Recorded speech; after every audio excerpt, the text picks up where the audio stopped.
আরে দাঁড়াও দাঁড়াও, ভাবছো তো ব্যাগ হাতে কেন? দাঁড়াও বলছি। আজ বাড়িতে ছিল আমার বাবার জন্মদিন, যে কারণে ছোটোখাটো করে একটা অনুষ্ঠান করা হয়েছিল।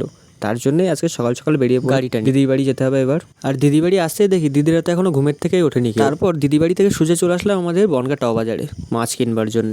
তোমরা দেখো কত সুন্দর সুন্দর বড় বড় মাছ বিক্রি হয় আমাদের এই বাজারে। আসলে এটা কিন্তু একটা মাছের আড়ত, এখানে সব বড় বড় ছোট ছোট সব মাছই বিক্রি হয়। তারপর আমরা বেছে নিলাম আমাদের একটা পছন্দের মতন মাছ, এবার কাটিয়ে নিচ্ছি। তারপর আমরা চলে আসি টাও বাজারের মধ্যে সবজি মার্কেটে। এবার দেখো আমার ভাগ্নে কত সুন্দর দায়িত্ব সহকারে বাজার করছে আমাদের সাথে। তারপর আমাদের বাজার করা কমপ্লিট হয়ে গেল, আমরা বাড়ি চলে এসেছি। বাবার জন্মদিন হলেও কি আমার ছুটি আছে? আমার যেহেতু জলের কাজ, আমার তো ডিউটি দিতেই হবে। তারপর ড্রামগুলো তুলে নিয়ে চলে আসি প্লান্টে জল ভরবার জন্য। তারপর ঝটপট করে জলগুলো দিয়ে বাড়ি চলে আসি।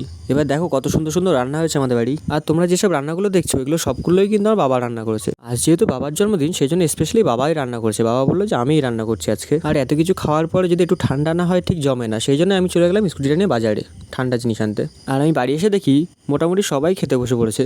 আর বাবা রান্না করেছে বলে কথা, প্রশংসা তো করতেই হবে। যেহেতু আমাদের খাওয়ার জায়গাটা ছোট সেই জন্য সবাইকে একসাথে দেখাতে পারলাম না। তারপর সকাল থেকে যে ধকল যাচ্ছিল সেই ধকল কাটাবার জন্য চলে গেলাম একটু দাদার সাথে গল্প করতে। তারপর দাদা এমন করে খাচ্ছিল যে আমি ভিডিও না করে আমি থাকতেই পারলাম না, কারণ তোমরা দাদা খাওয়ার স্টাইলটা দেখো, একটা কিছু ছাড়ছে না। আর কি লাগবে দাদা? আর একটু এনে দেবো? আর একটুখানি এনে দিই, তোমার কষ্টটা আমি দেখে সহ্য করতে পারছি না। তোকে আজকে ভিডিওটা এই পর্যন্তই থাকলো। যদি ভালো লেগে থাকে তাহলে অবশ্যই লাইক কমেন্ট সাবস্ক্রাইব করে আমাদের পাশে থাকবে। আর যদি তোমরা আমাদের ফেসবুক থেকে দেখে থাকো তাহলে অবশ্যই ফলো করে দেবে।